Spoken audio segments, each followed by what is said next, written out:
마음의 힘을 발견하는 일은 판단하는 나의 방해에도 불구하고 지켜보는 나를 찾는 용감한 시도다. 사실 판단하는 나는 불안의 주범이다. 건강을 위협하고 마음의 평안을 깨트리는 상황에서 멀어지기 위해서는 우리 안에 존재하는 훌륭한 마음의 힘, 즉 지켜보는 나를 찾아내는 연습이 반드시 필요하다.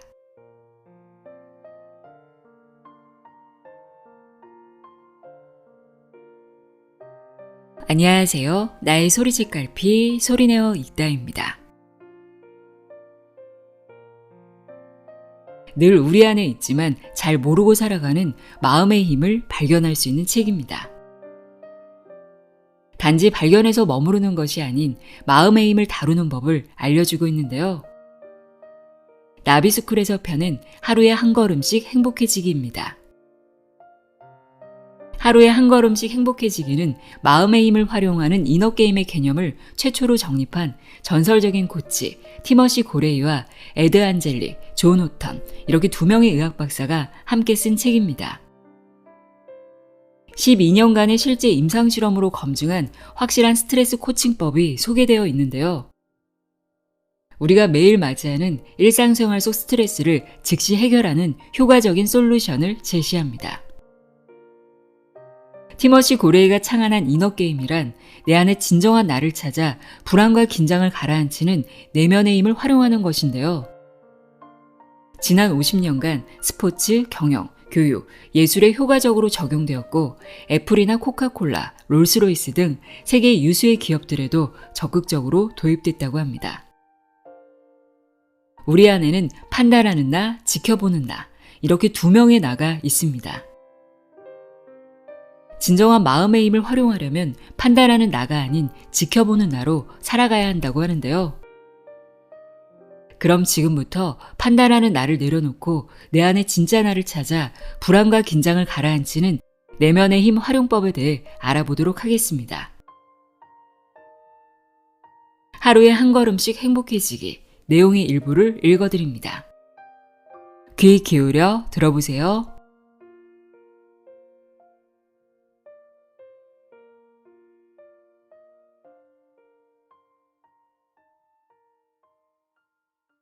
불안의 참모습. 불안해서 살 수가 없어.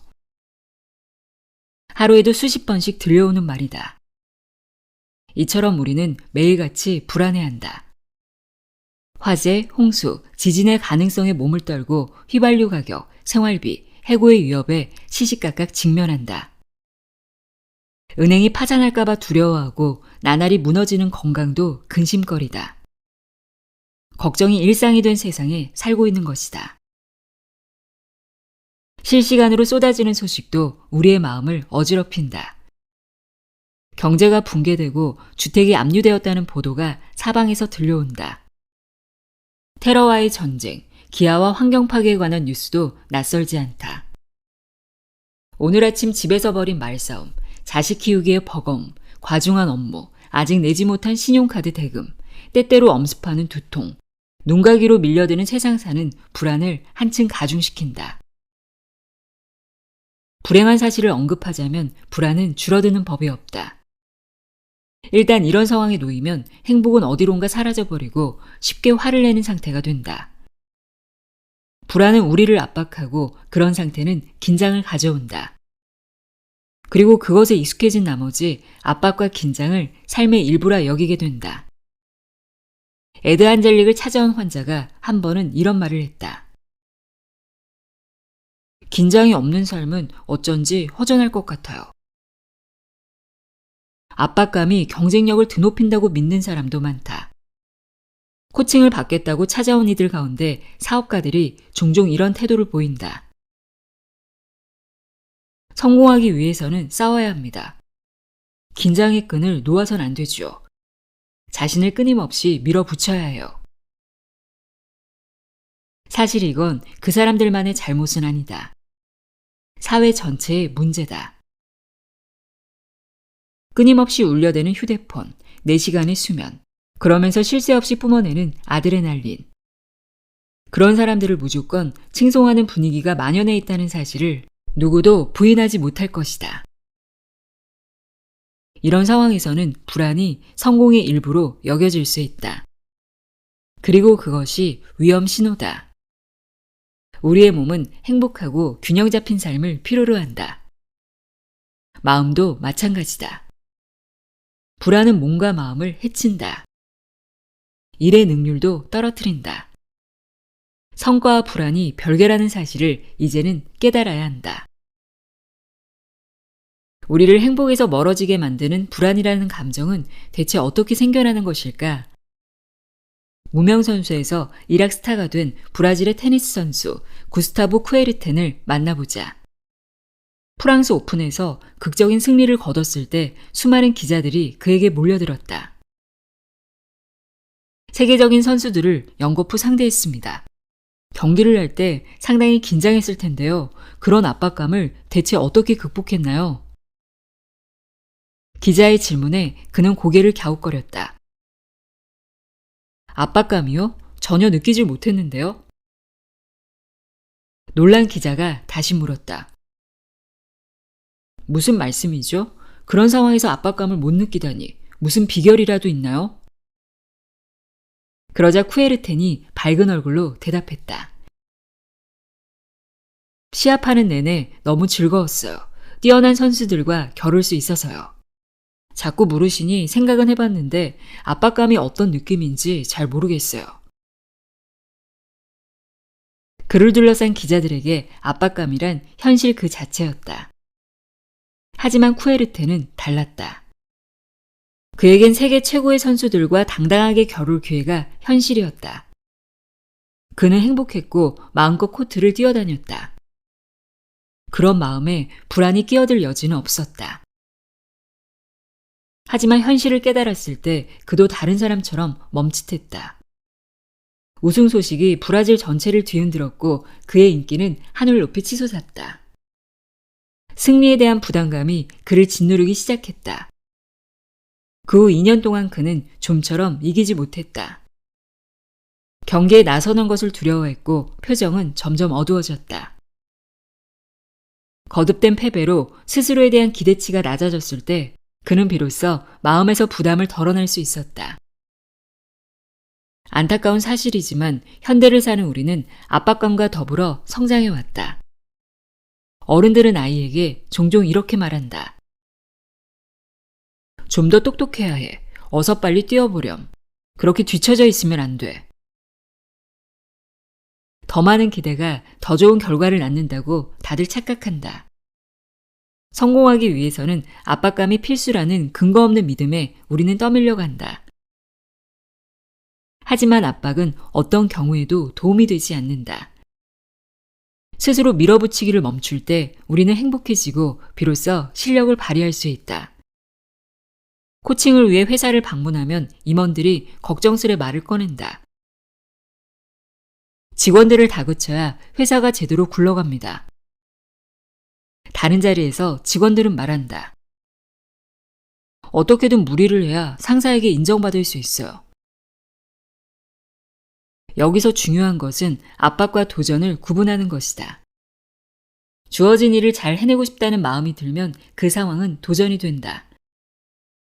도전을 할 땐 불안하지 않고 즐거운 기분이 들며 성공적으로 일을 마무리할 확률이 높다. 그런데 부담을 느끼는 순간 그 일은 압박이 된다. 실패할지 모른다는 불안함이 스스로를 짓누르는 것이다. 우리가 하는 일이 압박이 아닌 도전이 되어야 하는 이유는 뚜렷하다. 도전을 할 때 우리는 집중할 수 있고 포기하지 않으며 행복을 만끽할 수 있다. 물론 압박을 느낄 때도 열심히 할 수는 있다. 하지만 금세 지치고 제대로 능력을 발휘하기 힘들다. 불안이 몸과 마음을 뒤흔들기 때문이다. 이제부터 내가 얼마나 압박감을 느끼고 있는지 살펴보도록 하겠다. 아래 질문에 답해보자. 지금 나를 힘들게 하는 것은 무엇인가? 그리 깊이 생각할 필요는 없다.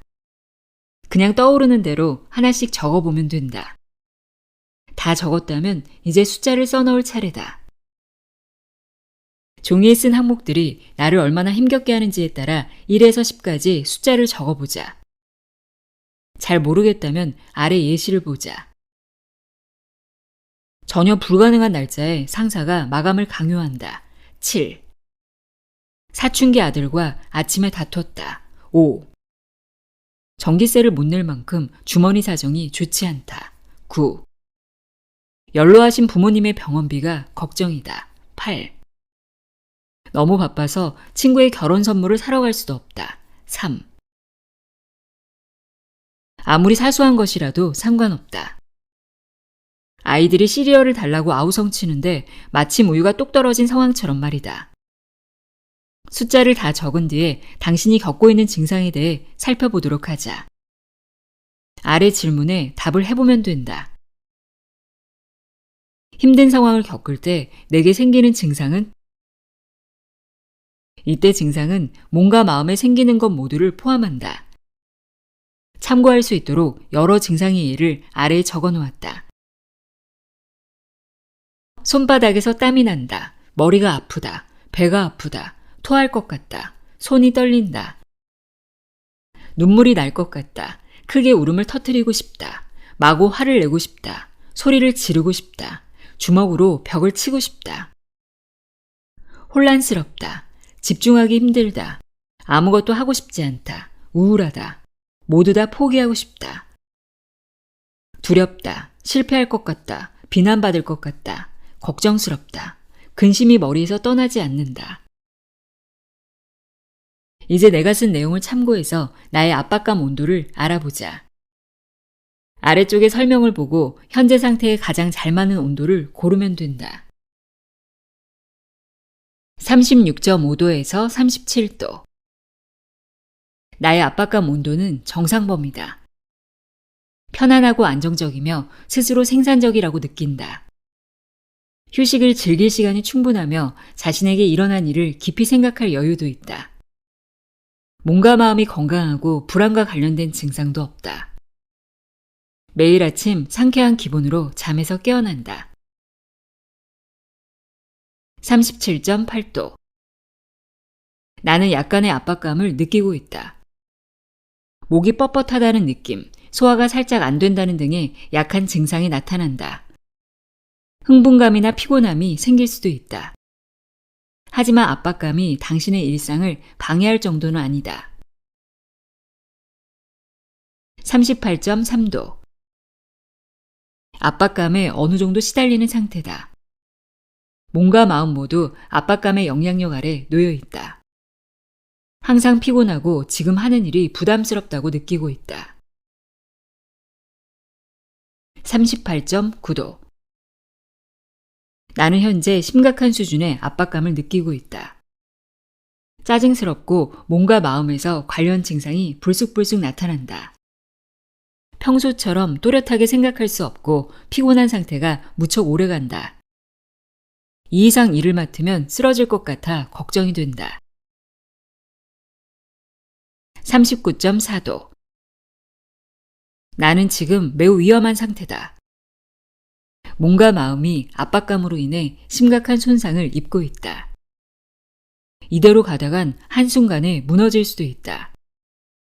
말도 못하게 지친 상태로 익숙한 일을 해내는 게 특히 더 괴롭다. 의식적이든 무의식적이든 탈출구를 찾고 있다. 40도 혹은 그 이상. 나는 압박감에 중독된 상태다. 압박감과 관련된 많은 증상이 몸과 마음에서 드러난다. 현재 상황을 어떻게 바꿀지 전혀 알 수 없고 잠시 후 무슨 일이 생길까 두렵다. 당신은 지쳐 쓰러질 지경이다. 일반적인 업무를 해내는 것도 너무 힘이 든다. 그나마 일을 해낸 뒤 잠시라도 잠을 자기 위해서는 약의 도움이 필요하다. 겨우 버텨내고 있는 상황이다. 몸에 열이 나면 우리는 그와 관련된 조치를 취한다. 미열이 있을 땐 집에서 충분히 쉬고 체온이 38도를 넘어가면 의사를 찾아가 도움을 받는다. 그 이상이 되면 서둘러 응급실로 향한다. 괜찮다고 말하며 견디는 사람은 없다. 그런데 압박감이 심한 상황에서는 별다른 조치를 취하지 않는다. 심각하게 받아들이지 않는 것이다. 하지만 일정 수준 이상의 압박감 온도는 몸의 열만큼이나 우리를 위험하게 만든다. 나의 압박감 온도를 다시 떠올려 보자. 온도가 높다는 것은 몸과 마음에 위험 신호가 켜졌다는 표시다. 만약 38도 이상이라면 당장 조치를 취해야 한다. 두통을 다스리는 약 한 알로 해결할 일이 아니다.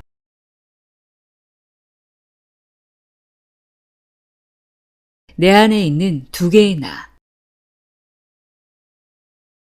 마음의 힘을 이끌어내어 지금보다 한층 행복해지기 위해서는 다음 두 가지를 기억해야 한다.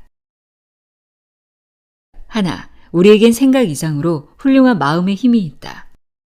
둘, 마음의 힘을 가로막고 있는 것은 바로 나 자신이다. 마음의 힘에 대해 내가 제대로 알게 된 것은 하버드를 졸업하고 잠시 시간을 내어 테니스를 가르칠 때였다. 그때 나는 테니스를 치는 사람들의 마음속에 두 개의 나가 있음을 우연히 알아차렸다. 나는 그 두 개의 나에게 셀프 1과 셀프 2, 즉 판단하는 나와 지켜보는 나라는 이름을 붙여주었다. 내 안에 있는 판단하는 나는 일일이 간섭하고 옳고 그름을 따지고 이런 건 할 수 없다고 스스로를 깎아내린다.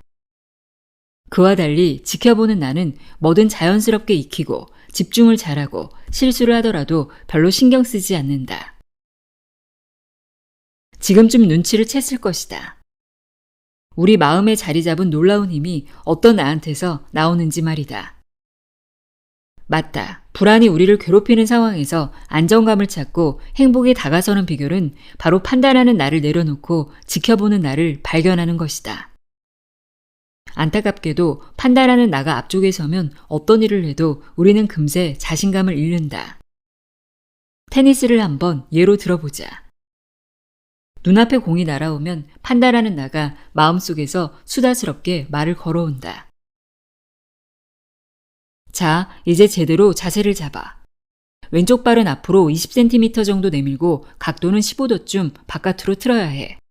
라켓은 비스듬하게 살짝 잡아지고 공이 눈앞에 오면 정확하게 받아쳐야 해. 자, 공이 왔다. 어서 쳐. 어이쿠, 제대로 치지 못했잖아. 내가 이럴 줄 알았어. 그러게 좀 더 연습을 했어야지. 그런데 지켜보는 나에게 경기를 맡겨두면 마법 같은 일이 벌어진다. 몸에 잔뜩 들어갔던 힘이 빠지고 날아오는 공이 정확하게 눈에 들어오며 굳이 계산을 하지 않아도 언제 라켓을 휘둘러야 할지 저절로 알게 된다. 무엇보다 지켜보는 나는 실수를 할 때조차 즐거운 목소리로 이렇게 말한다. 이번엔 잘못 쳤네. 그럼 어때? 공을 주고받는 게 재미있는 걸. 마음의 힘을 발견하는 일은 판단하는 나의 방해에도 불구하고 지켜보는 나를 찾는 용감한 시도다. 물론 이 과정이 쉽지는 않다. 우리는 태어날 때부터 지금까지 판단하는 나가 우리를 올바른 길로 이끈다고 착각하며 살아왔기 때문이다. 사실 판단하는 나는 불안의 주범이다. 실수를 부끄럽게 여기고 잘잘못을 따지는 데 급급해 스스로를 자꾸 조급하게 만든다. 건강을 위협하고 마음의 평안을 깨트리는 상황에서 멀어지기 위해서는 우리 안에 존재하는 훌륭한 마음의 힘, 즉 지켜보는 나를 찾아내는 연습이 반드시 필요하다. 지켜보는 나를 데려다 놓아도 판단하는 나는 호시탐탐 자신이 등장할 기회를 노린다. 우리는 오랜 시간 판단하는 나의 속삭임에 귀를 기울여 왔다. 그래서 불안해지면 얼른 판단하는 나를 부른다. 불안이 판단하는 나와 절친한 사이라는 걸 까맣게 잊은 채 말이다. 판단하는 나가 전면에 나서면 공포와 불안이 마음을 채운다. 그러면 근육이 굳고 집중력도 흐트러진다. 그러다 보면 눈앞의 기회를 쉽게 놓치고 스스로를 탓하게 된다. 예를 들어 당신이 지금 사무실에 있다고 가정해보자. 당신은 지금 최상의 상태로 업무에 집중하고 있다. 지켜보는 나의 도움을 받아 일 전체의 흐름이 눈앞에 보이며 마음 또한 편안하다. 놀라운 속도와 정확성으로 일을 마무리하려는 순간 책상 위에 놓인 전화벨이 울리고 상사가 당신을 찾고 있다는 말을 듣는다. 그 순간 당신은 생각한다. 뭐지? 내가 실수한 게 있나? 지금 하는 일의 방향이 잘못됐나? 아, 이럴 줄 알았으면 좀 더 자료를 찾아보는 건데. 이렇게 내 맘대로 하는 게 아니었어. 역시 나는 안 돼. 지켜보는 나가 아무리 멋진 시간을 선물했다고 해도 상황이 바뀌는 순간 판단하는 나는 너무도 쉽게 마음을 차지해버린다. 그러면 불안해지고 부정적인 생각으로 머릿속이 가득 찬다. 몇 분 뒤 상사가 부른 것은 다른 사람이었다는 연락을 받아도 마음은 진정되지 않는다. 판단하는 나가 쉽게 물러나지 않는 것이다. 테니스의 세계에서도 이런 일은 흔히 일어난다. 싫어하는 방향으로 공이 날아오면 판단하는 나는 그 위협에 대항해 두려움을 느낀다. 어쩌지? 저 공은 치기 어려워. 놓칠 게 틀림없어. 그 즉시 근육이 굳고 공을 놓치고 만다. 판단하는 나가 다시 말한다. 그래, 실패할 줄 알았어. 난 역시 한심해. 그 방향으로 다시 공이 날아오면 두려움은 더 커진다. 나는 이런 반복적인 상황에 어쩌지 반응이라는 이름을 붙였다. 어쩌지 반응은 프로 선수들에게도 종종 나타난다. 이 상황과 반대되는 경우도 있다. 지켜보는 나가 등장했을 때다. 지켜보는 나는 쉽지 않은 방향으로 날아오는 공을 도전으로 인식한다. 그래, 이번엔 이렇게 쳐봐야겠다. 근육이 조화롭게 움직이고 라켓이 적절하게 공에 반응한다. 설사 받아치지 못해도 지켜보는 나는 그 과정에서 뭔가를 배운다. 좋았어. 다시 쳐보는 거야. 희망적인 사실은 지켜보는 나가 나올 수 있는 기회가 언제나 존재한다는 것이다. 판단하는 나가 의식을 지배하는 상황에서도 말이다. 두 얼굴의 데이비드. 데이비드는 그동안 내가 만난 이들 가운데 판단하는 나와 지켜보는 나를 가장 혼란스럽게 번갈아가며 내보인 사람이다. 데이비드와 만난 건 코칭과 학습이 동시에 이루어지는 마음의 힘 시연의 자리에서였다. 테니스 라켓을 들고 네트 건너편에 선 그가 말했다. 제 백핸드 발리가 마음에 들지 않아요. 너무 약해요.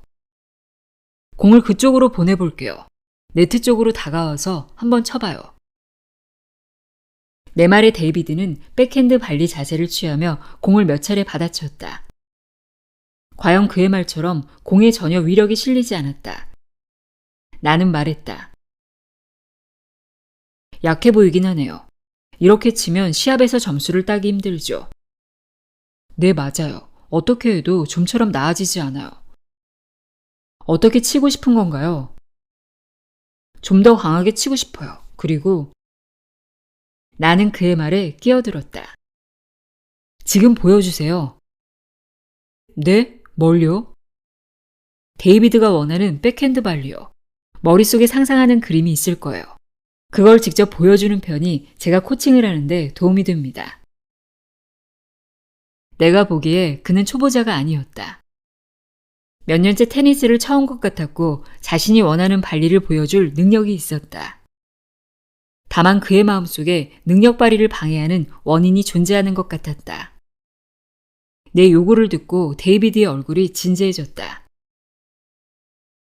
네, 한번 해볼게요. 일단 제가 원하는 건 이런 식으로. 데이비드는 내가 보낸 공을 집중해서 치기 시작했다. 몇 번의 시행착오를 거친 뒤 그는 완벽하게 공을 쳐냈다. 몇 분 전에 보여준 것과는 비교도 안 될 만큼 강하게 말이다. 오, 제법인걸? 그렇게 생각하며 내가 감탄의 말을 내뱉으려는 순간 마치 거짓말처럼 그의 공이 약해졌다.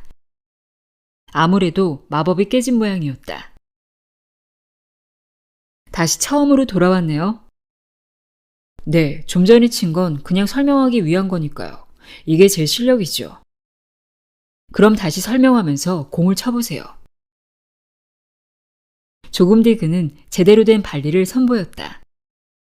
하지만 이내 소극적인 발리로 되돌아왔다. 아무래도 그의 마음속에서 판단하는 나와 지켜보는 나가 엎치락 뒤치락 하는 것 같았다. 순수한 마음으로 설명할 땐 지켜보는 나가 앞으로 나서서 데이비드가 좋은 공을 칠 수 있었다. 하지만 이내 판단하는 나가 그의 마음속을 차지했다. 이렇게 스스로에게 속삭이면서 말이다. 내 백핸드 발리는 원래 약해. 마치 낮과 밤처럼 강한 공과 약한 공을 번갈아 선보인 뒤 데이비드가 무척 당황해하며 물었다. 대체 어떤 게 제 진짜 실력인 거죠?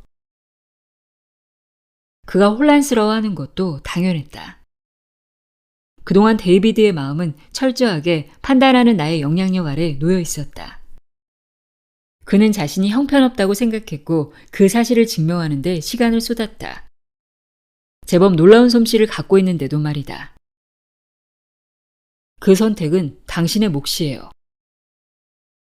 내가 데이비드에게 건넨 조언은 이것이었다. 그는 한동안 많은 고민을 할 것이다. 마음속에 두 개의 나가 있다는 사실을 알아채는 건 그리 유쾌한 경험은 아니다. 하지만 다행스럽게도 이 깨달음은 우리 인생을 크게 바꿔놓는다. 우리가 판단하는 나의 말에 자꾸 귀를 기울이는 건 그 말이 제법 그럴듯하고 이성적으로 들리기 때문이다. 우리는 스스로를 격려하는 것보다 비난하는 데 익숙한 삶을 살아왔다.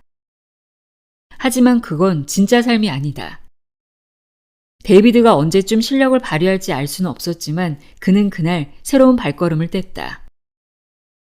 적어도 강력한 백핸드 발리를 쳐낼 능력이 자신 안에 있다는 걸 알게 되었으니 말이다. 여기까지 설명을 들으면 지켜보는 나를 당장 불러내고 싶어질 것이다. 하지만 판단하는 나를 찾는 것이 먼저다. 스스로를 몰아붙이는 존재가 내 안에 있음을 알아차려야 비로소 진정한 나를 만날 준비를 할 수 있기 때문이다. 먼저 내가 어떤 상황에서 불안을 느끼는지 한 가지만 떠올려 보자. 압박감 온도를 알아볼 때 써둔 항목에서 골라도 된다. 그런 다음 그 상황에서 내가 뭐라고 중얼거릴지 상상해 보자. 그리고 그 말을 써보면 된다. 많을 필요는 없다. 3가지 정도면 충분하다. 다음 글을 읽어보자. 내 안에 자리 잡은 판단하는 나의 목소리를 생생하게 들을 수 있을 것이다. 진실한 나. 브렌다의 상태는 오랜 시간 그대로였다. 그녀는 알레르기, 피로, 소화불량, 두통에 매일같이 시달렸다. 치료를 위해 최선을 다했지만 별 소용이 없었다. 하루는 브렌다가 어머니와 함께 병원을 찾았다. 그녀의 어머니는 정력적이고 아무런 거리낌이 없었다. 브렌다는 음악을 하고 싶어 했어요. 바보 같은 일이죠. 다행히 내가 나서서 제대로 된 길로 이끌었어요. 경영학을 전공하게 했거든요. 진료실이 떠나가도록 큰 소리로 말하며 그녀가 자신의 병약한 딸을 가리켰다. 봐요. 번듯한 직업에 돈도 잘 벌지. 집도 근사하지. 내 선택이 옳았다니까. 힘없이 앉아있는 브렌다를 보며 나는 깨달았다. 그녀가 원하지 않은 일에 자신을 쏟아붓고 있다는 것을. 며칠 뒤 브렌다가 홀로 진료실에 왔을 때 내가 물었다. 요즘도 많이 바쁜가요? 네, 정신이 없어요. 사무실을 제대로 운영하려면 신경 쓸 게 한두 가지가 아니거든요. 혹시 잠시라도 음악을 할 시간을 낼 수 있을까요? 네? 음악이요? 생각지도 못한 말에 놀란 것 같았지만 그녀의 얼굴이 눈에 띄게 밝아진 걸 나는 알아챘다. 스케줄표를 들여다보며 우리는 자투리 시간을 찾기 시작했다. 그러면서 음악을 운동이라 여기기로 했다. 몸이 아니라 마음의 근육을 키우는 운동 말이다. 그녀가 겪고 있는 오랜 증상의 원인은 자아 상실에 있었다. 놀랄 만큼 적극적인 어머니 밑에서 그녀는 내내 주눅 들어 있었고 자신의 인생조차 마음대로 할 수 없었다. 그것이 스스로를 병들게 했던 것이다. 얼마 후 진료실에 다시 찾아온 그녀는 몰라볼 만큼 생기 있는 모습으로 바뀌어 있었다. 뮤지컬 동호회에 들어가기 위해 한창 연습 중이라고 그녀는 말했다. 마음의 빛을 밝히고 행복한 삶을 살게 된 브렌다를 보고 내 마음속에서도 기쁨이 솟아났다. 오랜 압박감에서 벗어난 그녀는 앞으로도 활기차게 자신의 시간을 채워갈 것이다. 행복은 마음에서 온다는 평범한 진리를 새삼 깨달을 수 있었다. 마음의 힘찾기. 판단하는 나는 우리 마음에 비난과 걱정, 두려움의 껍질을 여러 겹 더 씌운다. 그 딱딱한 껍질을 벗겨낸 뒤에야 비로소 지켜보는 나를 만날 수 있다. 세미나를 열 때 처음 던지는 질문이 있다. 우리에겐 타고난 마음의 힘이 있습니다. 어려움을 이겨낼 용기를 주고 일상을 풍요롭게 만드는 마음의 힘에는 어떤 것이 있을까요? 이 질문에 대한 답을 할 때 다음 3가지를 참고하라고 말한다. 첫째, 어린아이에게서도 찾을 수 있는 힘. 둘째, 볼 때마다 존경하고 감탄하게 만드는 힘. 셋째, 우리 안에 있다는 걸 기뻐하게 되는 힘. 여러 해 걸친 세미나에서 참가자들이 공통적으로 꼽은 마음의 힘은 다음과 같다.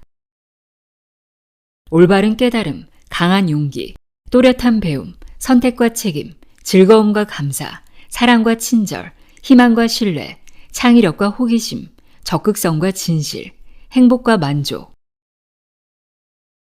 질문에 대답한 뒤 참가자들은 다들 놀라워한다. 이렇게 다양한 마음의 힘이 우리 안에 있는지 몰랐다는 반응이다.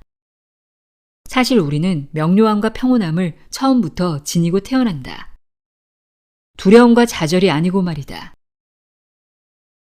누구든 힘든 상황에 놓일 수 있다.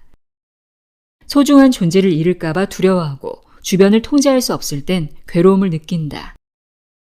인간관계에서 생기는 갈등도 무시할 수 없다. 이런 상황을 없애는 건 불가능하다. 중요한 것은 관점이다. 같은 상황을 어떻게 보느냐에 따라 그에 따른 반응이 달라지는 것이다. 둘 다 마음속에 있지만 판단하는 나와 지켜보는 나가 전하는 메시지는 분명히 다르다. 스스로를 비난하는 거짓 환상에 우리를 맡길지 진실한 힘의 삶을 맡길지 곰곰이 생각해보자. 기억해두자. 우리는 다들 올바른 선택을 할 수 있는 마음의 힘을 갖고 있다.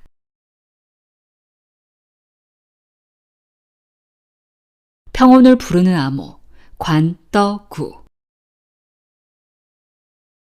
우리 집 정원에는 나무 덤불이 있다. 매년 봄 참새가 그곳에 둥지를 틀고 알을 낳는다. 갓 부화한 새끼는 무척 작다. 새끼가 어느 정도 자랐다 싶으면 예외 없이 매가 들이닥친다. 그러면 참새는 미친 듯이 소리치며 날아다닌다. 그게 자연의 섭리인 건 잘 알지만 가끔은 이렇게 외치고 싶다. 참새들아, 다음 해를 대비해서 작전을 좀 세워보렴. 참새 같은 동물은 본능을 따른다. 그래서 자연의 법칙에 운명을 맡긴다. 하지만 인간에겐 생각하는 힘이 있다. 그래서 더 나은 선택이 가능하다.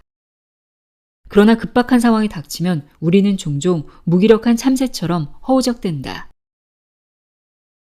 마음의 힘은 우리 마음에 자리 잡은 불안을 깨부술 수 있도록 도와준다.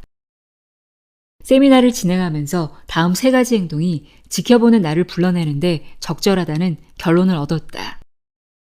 우리는 이것을 평온을 부르는 암호로 부르기로 했다. 바로 관떡구다. 관찰하기, 떠올리기, 구분하기. 관찰하기. 한 번은 필이라는 임원을 코칭한 적이 있다. 그는 부하 직원을 강압적으로 대하는 버릇이 있었다. 직원들은 싫어했지만 그는 전혀 눈치채지 못했다. 필의 행동을 지적하는 대신 난 이렇게 물었다. 지시사항이 잘 전달됐는지 어떻게 판단하나요? 직원들의 반응을 살펴요. 그리고 진행 과정을 일일이 체크합니다. 내버려두면 엉망이 되니까요. 완고한 그의 표정을 보며 나는 말했다. 필, 간단한 숙제가 있어요. 숙제라고요? 어렵진 않아요. 지시사항을 전달한 뒤 다른 말은 하지 말고 직원들을 그냥 관찰해 보세요. 그리고 느낀 점을 다음 주에 말해 주시면 돼요. 일주일 뒤 다시 만났을 때 그가 고개를 갸웃거렸다. 신기하네요. 직원들이 조금 달라졌어요. 예전엔 무슨 말을 해도 좀처럼 먹히지 않았는데 지난주엔 왠지 제 말에 귀를 기울이는 느낌이었어요. 이유가 뭘까요? 글쎄요. 이번 주에도 숙제가 있어요. 뭔가요? 이번에는 필이 스스로의 목소리를 관찰해 보세요. 직원들과 이야기를 나눌 때 어떤 목소리를 내는지 들어보는 거죠. 일주일 뒤 필의 얼굴은 흥분으로 가득했다. 제 목소리가 생각보다 높다는 걸 알게 됐어요. 말투도 날카롭고요. 그 사실을 알아챈 뒤 저도 모르게 달라지더라고요. 놀라운 건 제 말투가 바뀐 뒤 직원들의 태도가 몰라보게 변했다는 거예요. 이제는 지시사항을 말할 때 제 말에 집중하는 모습을 보여요. 따로 챙기지 않아도 일을 더 잘 해내고요. 그저 관찰하는 것만으로 상황은 극적으로 바뀐다. 지켜보는 나가 활약할 기회가 생기기 때문이다. 무엇이 옳은 일인지 지켜보는 나는 잘 알고 있다. 떠올리기. 우리는 종종 처음을 잊는다. 왜 이 일을 시작했는지 아예 기억하지 못한다. 그리고 눈앞에 닥친 일로 심한 압박을 느낀다. 명절 시즌이 대표적인 예다. 크리스마스 시즌이 다가오면 우리는 선물 목록을 만든다. 그리고 받는 사람을 위해 물건을 고르고 포장을 한다. 하지만 다들 알고 있듯이 긴 목록을 지우는 데 열중한 나머지 이 일을 시작한 목적을 잊어버린다. 쇼핑을 다니느라 너무 지쳐서 크리스마스가 지긋지긋하게 느껴진다는 말도 여기저기서 들려오기 시작한다. 이때 해야 할 일이 바로 떠올리기다. 어떤 일이든 시작의 순간이 있다. 한 가지 일을 시작할 무렵에는 그 일을 해내야 할 목표를 알고 열정으로 마음을 채운다. 하지만 얼마 지나지 않아 해야 할 일 목록만 남아 크고 작은 압박감을 느끼게 된다. 처음의 목적을 잊은 채 말이다. 분명히 즐겁게 시작한 일인데 어느새 압박감을 느끼고 있다면 잠시 하던 일을 멈추고 시작할 무렵의 감정을 떠올려 보도록 하자. 이렇게 떠올리기를 해보는 것만으로 어느새 마음이 행복으로 차오른다. 그러면 압박감에 흔들리지 않고 안정된 감정을 유지할 수 있다. 구분하기. 평온을 부르는 마지막 암호는 구분하기다. 압박감이 심해지는 이유 가운데 하나는 내가 이 일을 하는 것이 옳은지 확신할 수 없기 때문이다. 우리는 종종 막연한 생각만으로 무언가를 시작하고 자신을 쏟아붓는다. 그러다가 성공하면 다행이지만 대부분 잘못된 방향으로 일이 흘러간다. 잘못된 선택을 했다는 자책감에 스스로를 탓하며 괴로워한다. 힘겨운 상황이 시작되는 것이다. 매트라는 사업가를 코칭한 적이 있다. 그는 투자회사를 운영하고 있었는데 상황이 좋지 못했다.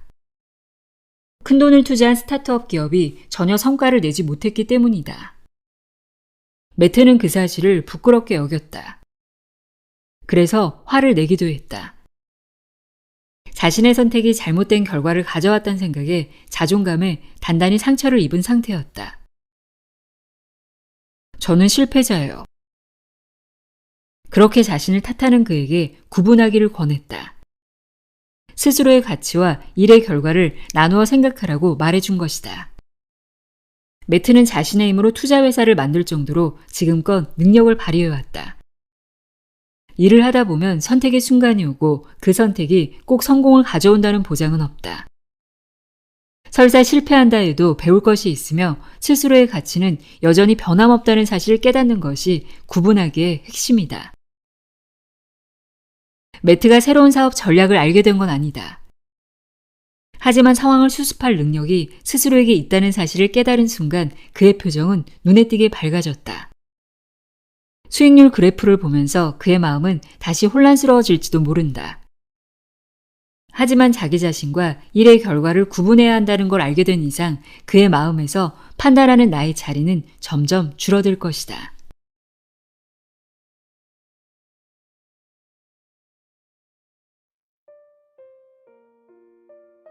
하루에 한 걸음씩 행복해지기 읽어드렸습니다.